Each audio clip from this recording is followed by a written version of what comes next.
L'école régionale de l'eau de l'Université de Kinshasa Air a ouvert ses portes jeudi 7 septembre 2023 au public. Objectif, échanger sur les réalisations de cette école et les perspectives pour un investissement dans la formation et la recherche. C'était dans l'enceinte du Centre de recherche en ressources en eau du bassin du Congo Crébac. Images et commentaires. Investir dans la formation et la recherche pour un accès amélioré au service des ressources en eau, tel est le thème qui a été au centre de ces journées portes ouvertes de l'école régionale de l'eau de l'Université de Kinshasa. Plusieurs personnalités et invités ont rehaussé de leur présence à cette cérémonie hautement scientifique qui a permis aux uns et aux autres de comprendre l'importance de l'eau vitale pour la population, non seulement pour ses besoins domestiques, mais aussi pour d'autres domaines tels que l'agriculture, l'énergie, l'environnement, l'économie, la santé et autres.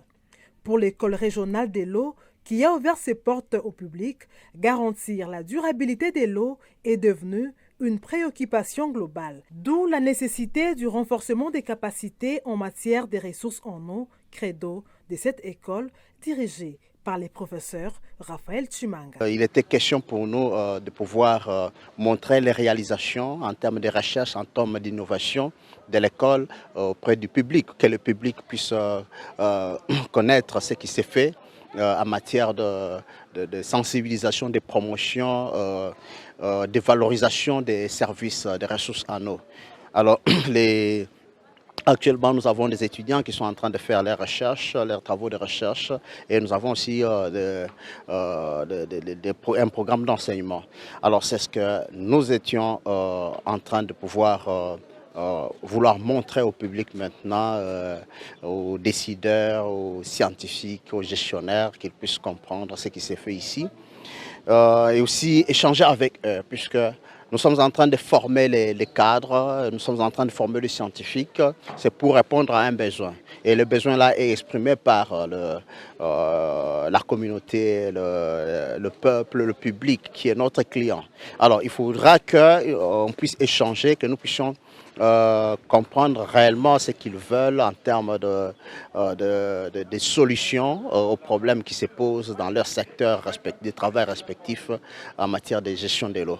Et c'est ce que nous avons eu ici. Nous avons eu des échanges avec les ambassadeurs qui étaient là, avec les représentants de ministres, avec les différentes entreprises qui étaient ici, les institutions internationales.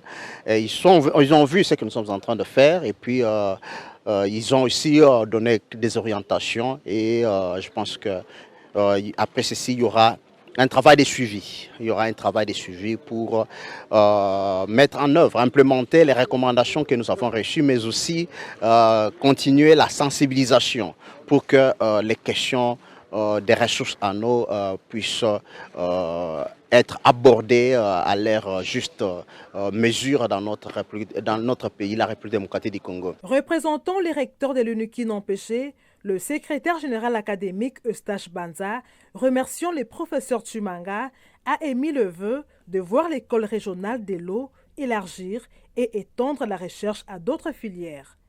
Au niveau de l'Université de Kinshasa, c'est une fierté d'avoir cette école.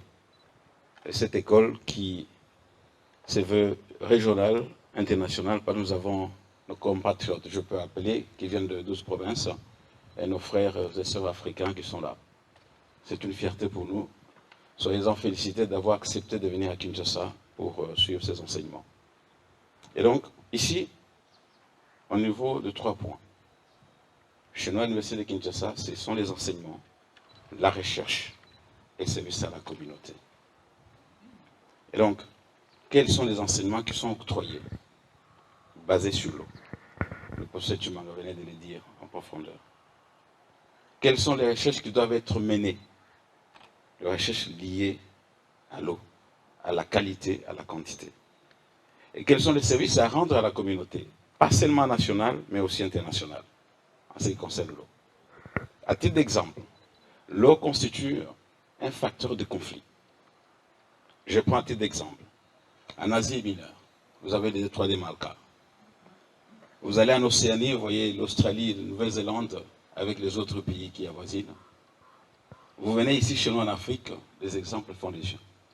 Alors, qu'est-ce que nous devons faire comme recherche pour que l'eau ne soit plus le facteur de conflit, mais qu'il devienne un facteur de paix et de bien-être? Géostratégiquement, l'eau peut nous amener beaucoup de conflits.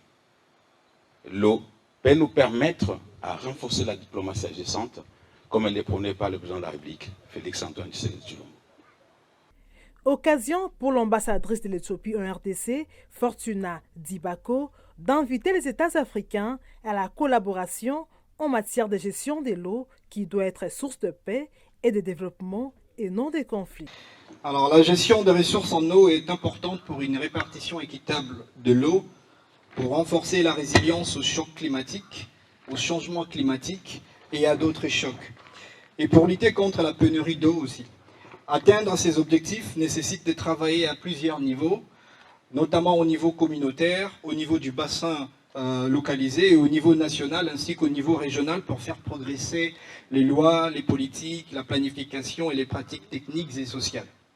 Souvent, les bassins versants sont partagés entre plusieurs pays et des accords régionaux comme l'accord cadre de coopération doivent être envisagés dans le cadre des projets et des programmes à grande échelle.